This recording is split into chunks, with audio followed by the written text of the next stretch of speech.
डोळ्यासमोर ना पटकन तुंबाड्याच येतो आता, कारण तो सिनेमा होता. सो लोक रेफर करणारच आणि लोकांचा रेफरन्स येणार. मुंजा म्हणजे कोणतं, शेवटी त्या लहान मुलाचाच झालेला राक्षस आहे.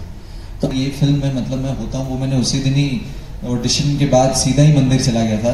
उनका भगवान जी अगर कुछ हो ना हो ये बस हो जाए. मुंजाबद्दल खूप अंधश्रद्धा आहे लोकांच्या मनात. या सिनेमा तुम्ही अंधश्रद्धा दूर करण्याचा प्रयत्न केला की काय? तो क्या हम मराठी में बोले हिंदी में? मराठी में. एक तर ना तो गॉलम आहे ना हा जसा प्रचंड खोड्या काढणार आहे त्या सिनेमात पण. मग तो त्या सिनेमात तुम्ही बघितला असेल तर तो जो हिरो आहे त्याची खूप ना तो क्रूर पण आहे पण तो असा खोडसळ पण आहे. मुंजा तसाच आहे, कारण आपल्या दंतकथेतला मुंजा पण तसाच आहे. कारण हे तुम्हाला महाराष्ट्रात म्हणजे भारतात कधीच असं काही बघायला मिळत नाही. ती बिगबडी घातलेला आणि जानवं घातलेला मुलगा असा भारतात नाही दिसत. हा खूप त्यातला मराठी पण आहे. आणि मी हे नक्की सांगेन की ही फिल्म पुण्यात आणि कोकणात घडते आणि फक्त कॉमेडी सिनेमा करण्यात मला काही इंटरेस्ट नव्हता. तर तो हॉरर कॉमेडीचा जो एक तो बाज धरण आहे त्या टायमिंगचा मुद्दा आहे तो. तर मी पुण्यात आल्या ना त्यांना पहिलं काय केलं तर त्यांना ती अप्पाची खिचडी खायला घातली, त्यांना सुजाता मस्तानी प्यायला घातली आणि त्यांना मी बेडेकरांची मिसळ खायला घातली. म्हटलं आता हे या हे सगळं खा आधी आणि पुण्याचे व्हा आणि मग शूटिंग सुरू करू. अच्छा, पहले तो मैं सॉरी बोलता हूँ सबको कि मैं इतनी भी अच्छी मराठी नहीं बोलता कि मैं अच्छे से कॉन्वर्सेशन कर पाऊँ. एक मैन से जेंटलमैन बनता है इस फिल्म में end that can only happen when you have lovely ladies around your life. तिची डेटिंग लाईफ प्रचंड कन्फ्युज्ड आहे, तर आय थिंक मुली त्याच्यावरती पण कदाचित रिलेट करतील की फक्त हॉरर बघण्याचा प्रेक्षक वर्ग इतका कमी आणि छोटा आहे की त्यांनी सिनेमे चालत नाही. मराठी बोल लेते पाणीपत के बरं मराठी बोल लेते. तर कसं वाटतंय तुला आज पुण्याला येऊन? खूप छान. अरे वाह, very good very good. So, Sharvari and Abhay, tell me your experiences about doing this movie when this movie came to you. आपके पास जब ये मूवी आई तो आप क्या सोच रहे हैं? Sharvari, we'll start with you and then we'll go to Abhay.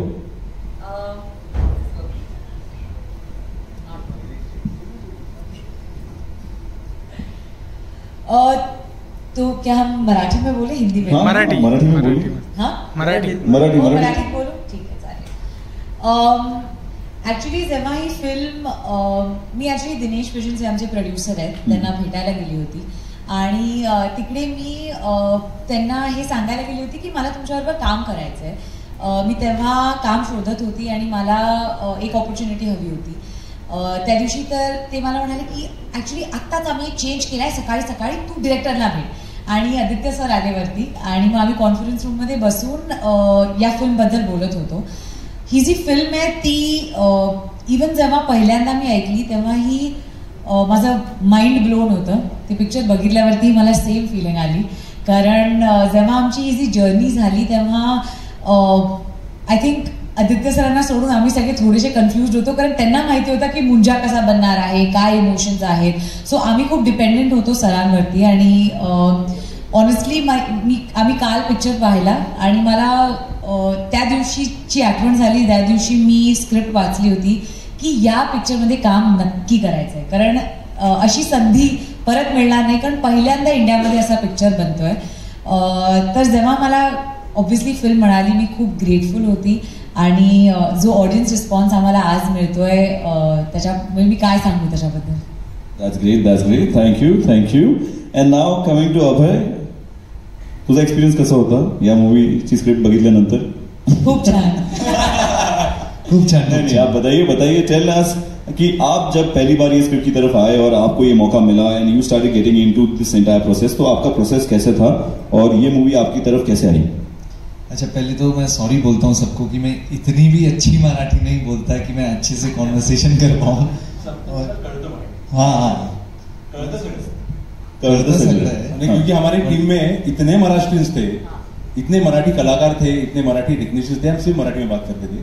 तो इसने इतनी सीख ली कि हम कुछ भी इसके बारे में बोलते थे उसको समझ में आया. और कोंकण में शूटिंग हुई होगी तो कोंकण के आसपास भी वैसे ही परफेक्ट. और ये मैं मानता हूँ कि मेरे प्रोफेशन की एक बहुत ही अच्छी और खास बात ये है कि हम हर जो कैरेक्टर प्ले करते हैं, हर रोल प्ले करते हैं, उसके साथ साथ ना ही हम सिर्फ एक प्रोजेक्ट करते हैं, एक जिंदगी जीते हैं, उसके साथ साथ हम बहुत सारे कल्चर्स के बारे में भी जानते हैं, बहुत सारी लैंग्वेजेस सीखते हैं और काफ़ी कुछ हमें जानने को मिलता है, which ultimately makes us a better person. तो मैं हमेशा ही मतलब बहुत ही खुशनसीब मानता हूँ अपने आप को कि मैं इस प्रोफेशन में हूँ first of all, end secondly एक बहुत ही ब्यूटीफुल प्रोसेस होता है ऑडिशन का, जो पता नहीं क्यों एक्टर्स बोलते हैं कि नहीं यार मैं मतलब मुझे पता है कि मैं टैलेंटेड हूँ, लेकिन ऑडिशन देने में थोड़ा सा ऐसा।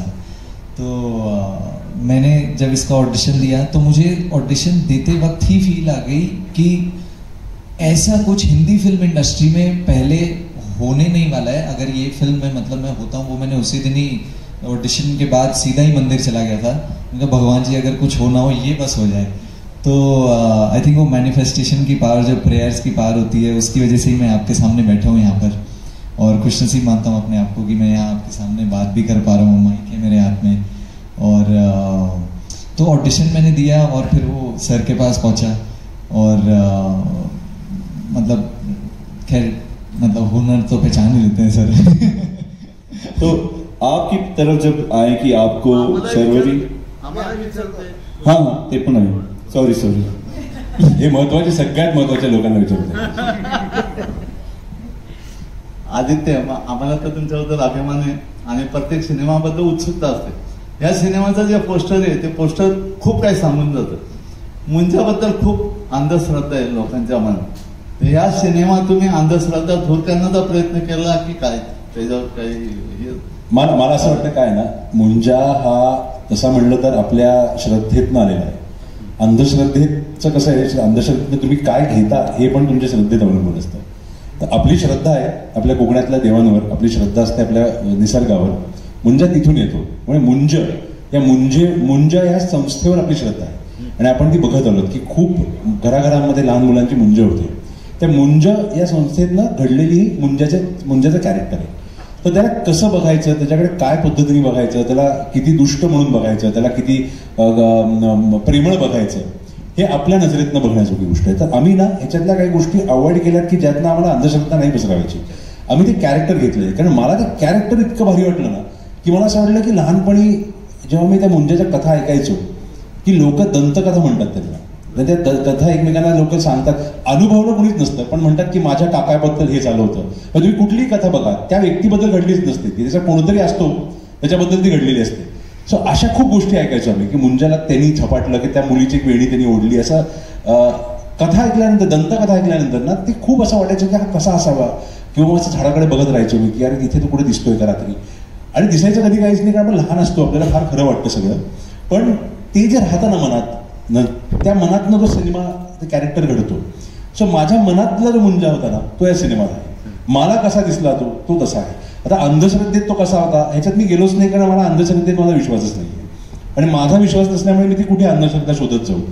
मला म्हणजे असा वाटला, मला वाटलं की अरे 10 वर्षाचा मुलगा, 8-10 वर्षाचा मुलगा म्हणजे बालिश येतो, पण तेवढाच मजेशीर पण आहे, डोकं सरफिरू आहे, पण तेवढाच त्याला त्याच्याबद्दल एक त्या लहान मुलातला इनोसन्स पण आहे।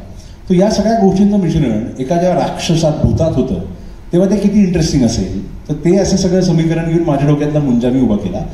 खूप रूढी परंपरा मुंजाबद्दल वेगवेगळ्या प्रांतात महाराष्ट्राच्या वेगवेगळ्या आहेत, म्हणजे मुंजोबाचं मंदिर पण आपल्याकडे अनेक ठिकाणी दिसतं, त्यांच्यातला जो मुंजा आहे तो मुंजोबा देव आहे ज्याला ते पूजतात, त्याचं ते वेगळ्या पद्धतीने बघतात त्याकडे, तो मुंजा वेगळा असतो। कारण मुंजा राखणदार म्हणून पण बघितला जातो आपल्याकडे, अनेक ठिकाणी मुंजा रक्षा करतो म्हणून त्याला प्रसाद पण दिला जातो, अनेक ठिकाणी ही समज आहे की नाही हा मुंजा राक्षस आहे।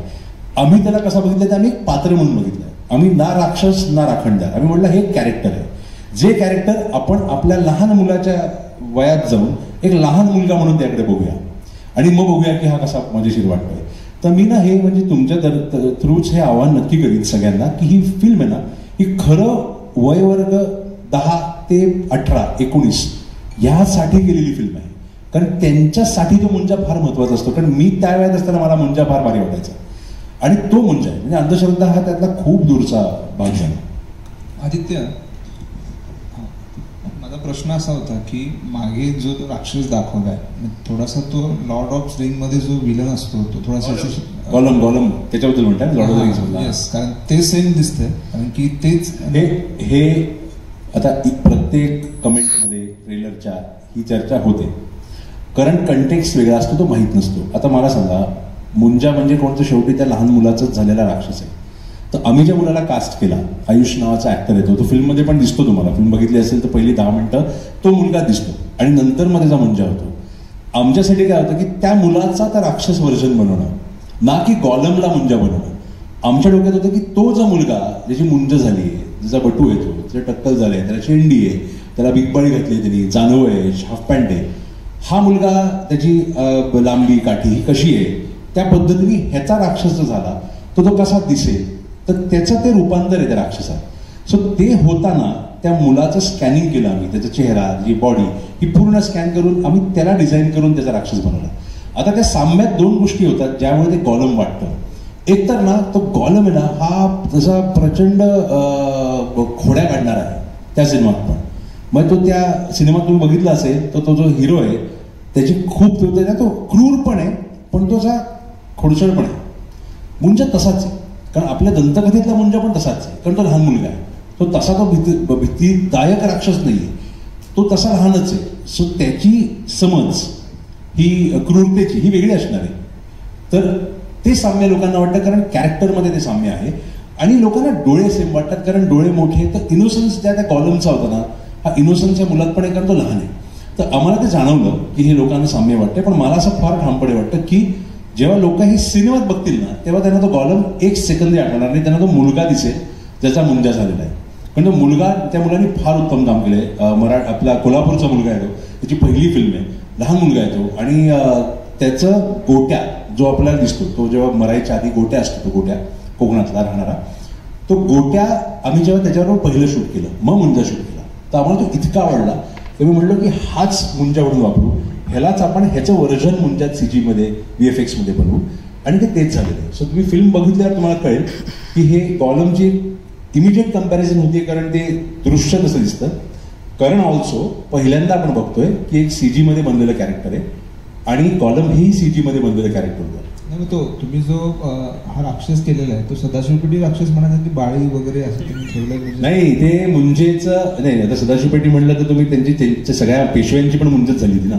आता त्यांना सगळ्यांना त्यांनी जानवं आणि बिग बाळी ही कोकणामध्ये अजूनही काही लोक घालतात. त्या काळात म्हणजे आम्ही जो काळ दाखवतोय, ज्या काळातला हा मुलगा होता, तो काळ तर वेगळाच होता. मग तेव्हा ती बिगबळी घालणं किंवा जानवं घालणं आणि ते लहान मुलांना त्यांचा बटू करून ते गावात फिरायची भिक्षा मागत, तर ते आपण पाहिलेलं आहे आणि सिनेमांमध्ये पण पाहिलेलं आहे.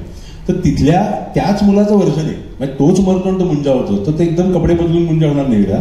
म्हणजे कथेची गरज होती म्हणून तुम्ही तो करेक्ट, कथेची गरज होती म्हणून ते होतं. आणि ऑल्सो आम्हाला असं वाटलं की हे युनिक मराठी, याच्यातला महाराष्ट्रीयन एलिमेंट काय, हा का वेगळा आहे, हा का महाराष्ट्रातून आलेला आहे. काही काही छोट्या छोट्या गोष्टी असतात ना, हे लोक पिकअप करतात, कारण हे तुम्हाला महाराष्ट्रात म्हणजे भारतात कधीच असं काही बघायला मिळत नाही. ती बिगबळी घातलेला आणि जानवं घातलेला मुलगा असा भारतात नाही दिसत. हा खूप त्यातला मराठीपणा आहे. आणि मी हे नक्की सांगेन की ही फिल्म पुण्यात आणि कोकणात घडते. तर पुणे हे त्यातलं खूप मोठं कॅरेक्टर आहे आणि कोकण हे त्यापेक्षाही मोठं कॅरेक्टर आहे, म्हणून ती बिगबाळी ही पुण्याचीच आहे आणि कोकणातली पण आहे. शर्वरीला मला एक प्रश्न होता. खरं तर पक्के पुणेकर शेजारी बसलेले आणि ते पण त्यांनी जे आता सांगितलं की ते पात्राची गरज काय असते आणि तो पुणेरी बाणा तिथे दिसून आलेला आहे. एका पुणेकर डायरेक्टरासोबत अनुभवी त्यांचं अख्खं खानदान या चित्रपट सृष्टीमध्ये वाहून घेतलं वडिलांपासून. म्हणजे मी तर पंजोबा मी तर तुमच्या वडिलांशी माझा संबंध, मी जेव्हा पत्रकारितेत आलो कोल्हापूरमध्ये ते यायचे अध्यक्ष होते तेव्हापासूनच. अशा व्यक्तींसोबत काम करताना काय अनुभव आला? मी खरं सांगू का, असं घरासारखं वातावरण होतं. कारण पहिल्यांदाच सेटवरती मी डिरेक्टरशी मराठीत बोलत होती आणि मी घरी मराठीतच बोलते. आणि माझ्या मित्रमैत्रिणी जे कोण मुंबईमध्ये राहतात त्यांचं पण असं हिंदी पण थोडं मराठी इन्फ्लुएन्सच असतं ॲक्च्युली. तर मला ॲक्च्युली खूप असा एक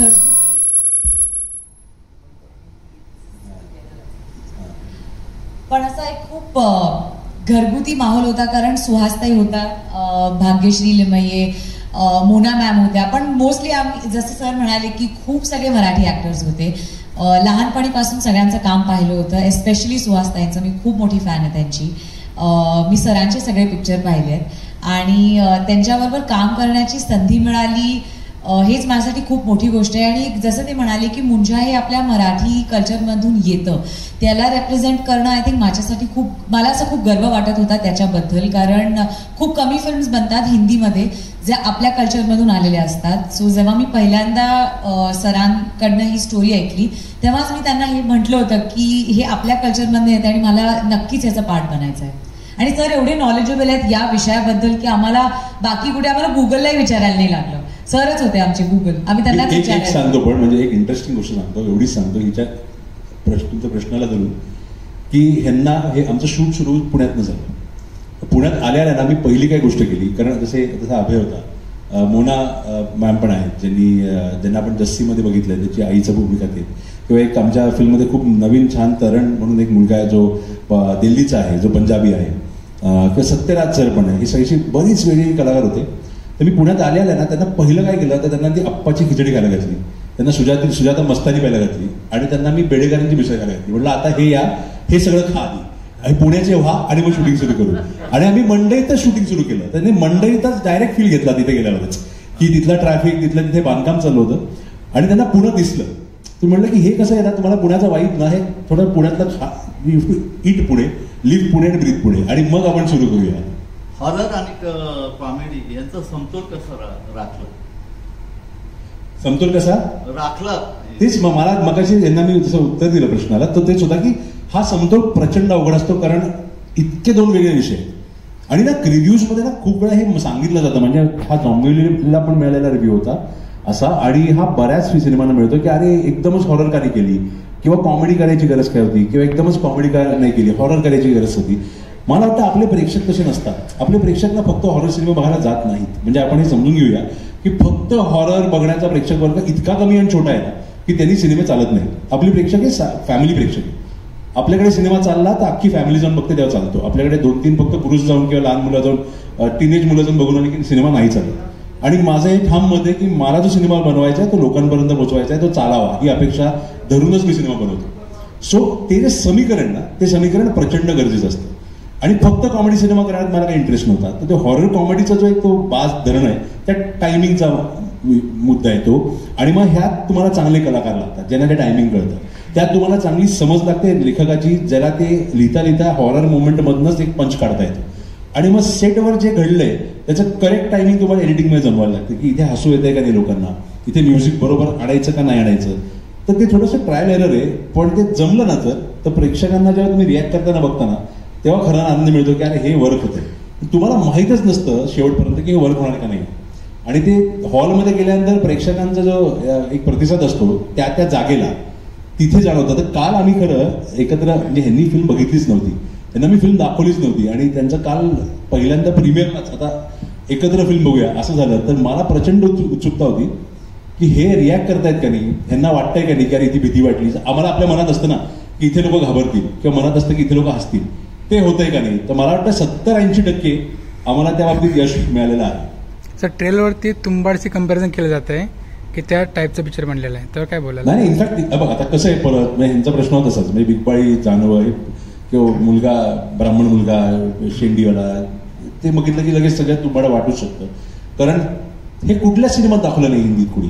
म्हणजे मराठी सिनेमा किंवा मराठी कल्चरचं रिप्रेझेंटेशन कुठल्या हिंदी सिनेमांमध्ये झाले आधी. खरं मी तुम्हाला प्रश्न विचारतो की मला सांगा शेवटचा सिनेमा ज्यात तुम्हाला महाराष्ट्र दिसला किंवा महाराष्ट्रातला कल्चर दिसला. डोळ्यासमोर ना फटकन तुंबाडाच येतो आता, कारण तो सिनेमा होता. सो लोक रेफर करणारच आणि लोकांचा रेफरन्स येणारच. मे बी ह्याच्या पुढे जेव्हा असा सिनेमा येईल तेव्हा लोक त्याला मुंजा म्हणतील. सो हे होत राहणार, आपल्याकडे होत राहतं. सो मला वाटतं की ह्या खूप चांगली कंपॅरिझन आहे. आणि लोकांना जर वाटत असेल तर माझा फार आवडता सिनेमा आहे तुंबाड. पण तुंबाड हा जेन्युइन हॉरर सिनेमा आहे.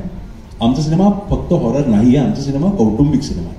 सो ते रेफरन्सिंग आहे ना, ते फक्त तेवढ्यापुरतं राहील, त्याच्या पलीकडे नाही राहणार. आदित्य सरपोतरांचं चित्रपट म्हणलं की कोकणाचा टच आलाच, पण हे दुसऱ्या भागामध्ये पण करता आलं असतं किंवा आतापर्यंत मी सांगू खरं, म्हणजे तुम्ही हा प्रश्न कुठलाही मराठी दिग्दर्शकाला किंवा भारतातल्या कोणाला विचारा, तुम्ही जिथून येता ना त्याच्याबद्दल तुम्ही ती कथा तिथली सांगितली पाहिजे. कारण तुम्हाला तिथली जागा, तिथली लोक, तिथला निसर्ग, तिथे राहणीमान हे तुम्हाला माहीत असतं. तुम्ही जिथून येत नाही त्याच्याबद्दल तुम्ही जेव्हा सिनेमा करायला जाता ना तेव्हा तो कुठेतरी उडून तडून आवडून केलेला वाटतो. आणि मला असं वाटतं मुंजासारखा विषय हा असा पण नाही की मी तो विषय होता विदर्भातला आणि तो मांडलाय कोकणात. तो मुळात आहेच विषय कोकणातला. सो मला जर मुंजा आणि कोकण हे माहिती आहे तर मी त्याबद्दल सिनेमा करणं हे योग्य आहे, ना की असा सिनेमा जो मला माहितच नाही आहे. म्हणजे उद्या मी सायराट करायला गेलो तर मी माझ्यासारखं मूर्ख उडून असेल, कारण मला ते जगच माहित नाही जे नागराजला माहिती आहे. उद्या मी नागराज मुंजा करायला गेला तर त्याला असं वाटेल की अरे मला जर ह्याच्याबद्दल अजून जाणून घेणं गरजेचं आहे. सो हे मला वाटतं आपल्या कल्चरल अपब्रिंगिंगमध्ये प्रत्येकाचं असतं.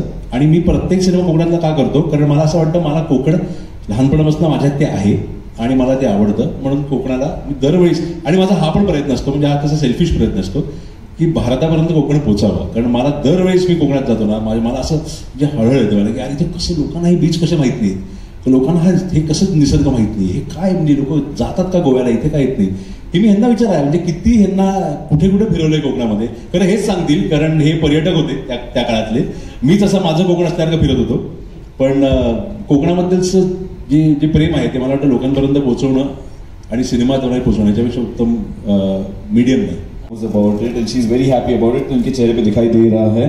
तो आप हमें बताएं कि आपके लिए ये मूवी कैसे इंपॉर्टेंट रही है, because to mix horror and comedy इसके लिए बहुत ज्यादा अलग थॉट प्रोसेस लगता है और हर एक चीज बारीकी से देखनी पड़ती है.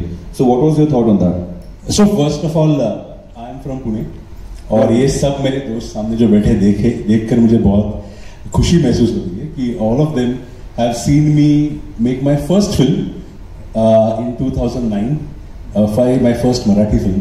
एंड तब से आज तक इतने काफी सारे लोग हैं जो मुझे देख के पहचान रहा हूँ सबको, और वो मुझे भी पहचानते हैं कि मेरी जर्नी क्या हो चुकी in the last 15 years. So it is very nice to always be back home.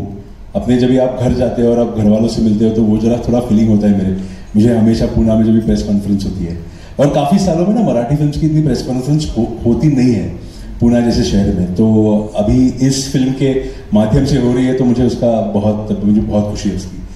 तो जैसे आपने सवाल पूछा, मैंने इसके पहले एक मराठी में एक फिल्म बनाई थी ज़ॉम्बिवली नाम की, जो हॉरर और कॉमेडी का जो मिक्स था, जो मेरे लिए एक नई फिल्म थी, एक अटेम्प्ट था नए जॉनर का. और थैंकफुली वो फिल्म बहुत अच्छी रिसीव हुई. उस फिल्म के बारे में मुझे बहुत अच्छा फीडबैक मिला, और उस फिल्म को बहुत सारे नेशनल मीडिया ने भी रिव्यू किया था. उसी के कारण मुझे ये फिल्म का in a way breakthrough या एक दरवाजा जो खुलता है ना, वो इस फिल्म के लिए खुला. और तो मैडॉक में जब भी मेरी उनकी मुलाकात हुई थी तभी मैडॉक के दिमाग में ऐसा था कि उनको फोकलोर में कुछ करना था, जो फोक स्टोरीज होती है उसके बीच उसके इर्द गिर्द कुछ करना था. और बिकॉज मैं महाराष्ट्र से आता हूँ और मुझे मुंजा के बारे में पता है, हमारा गांव भी जो है एंसेस्ट्रल कोंकण में है. तो कोंकण में हमारे गांव में बचपन में मैंने मुंजा की स्टोरीज सुनी है. मैं छोटा था तभी डरता था, बहुत डराया जाता है आज भी बच्चों को कि उस पीपल के पेड़ के नीचे मत जाना, मुंजा आके उठा लेगा, मुंजा पे वार हमला करेगा, ये सब सुनते हैं बच्चे. बट ये कहानियां ना मेरे साथ बहुत रही थी. बचपन से मुझे बहुत फैसिनेशन था. तो इतना इजी था ऐसे कि फोकलोर ढूंढ रहे हो तो महाराष्ट्र में इतने हैं फोकलोर्स, तो क्यों ना मुंजा पे कुछ करें.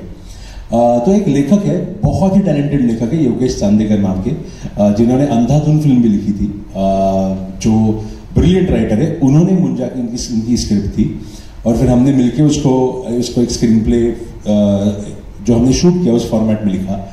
और मैडॉक वाले भी एक्साइटेड थे, the whole team at Maddock, Dinesh Vijan the producer wanted to do something जो महाराष्ट्र से बढ़ के ऊपर आए. तो मुझे लगता है हॉरर और कॉमेडी का जो आपका सवाल था, मैं क्विकली इसको समाप्त करूंगा कि देखो क्या होता है, हॉरर में लोग आप डरा रहे हो, कॉमेडी में हंसा रहे हो, ये दोनों इतने ऑपोजिट इमोशंस है ना, कि आपको दोनों एक साथ करने हैं. ट्रू. तो आपको किसी को डराने के लिए थोड़ा वक्त तो देना पड़ता है, एक बिल्डअप होता है.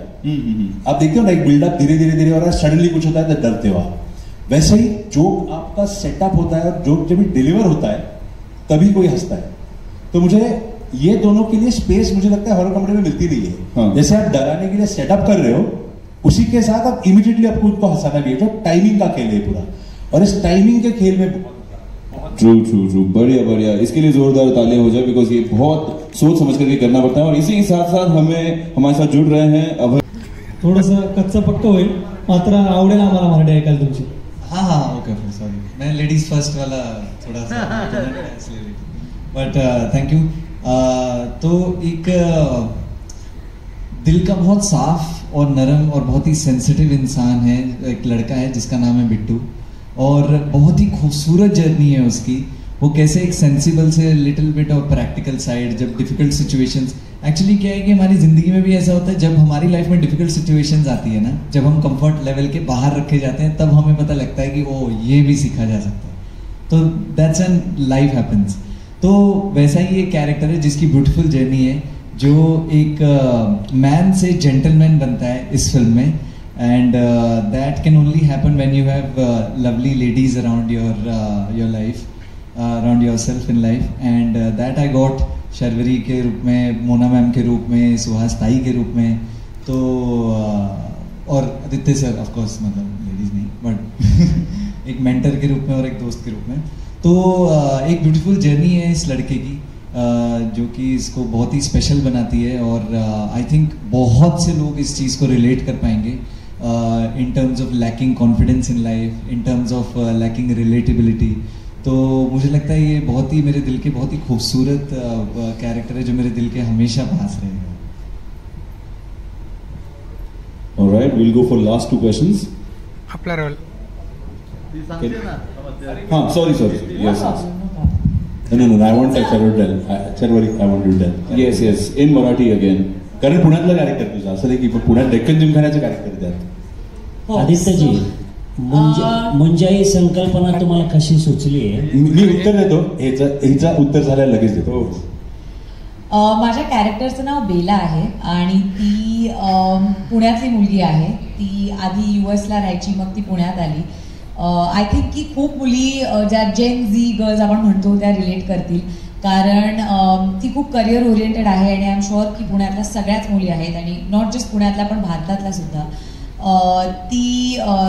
ती झुंबा करते.